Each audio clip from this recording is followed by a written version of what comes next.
Hello guys, in today's video I will show you how to set up alarm clock on Samsung Galaxy A22. Let's go!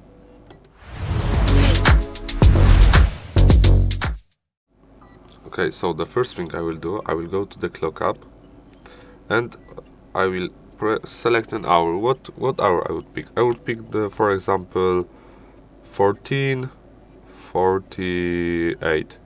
Okay, and save. The time is, as you can see, it's 1 minute from now on, and we will see if the alarm will go off.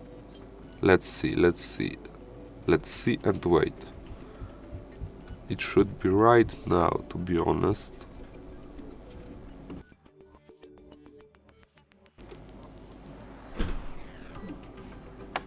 We will see.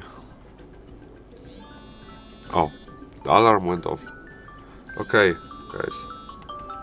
Thank you for watching. Have a good day. Goodbye.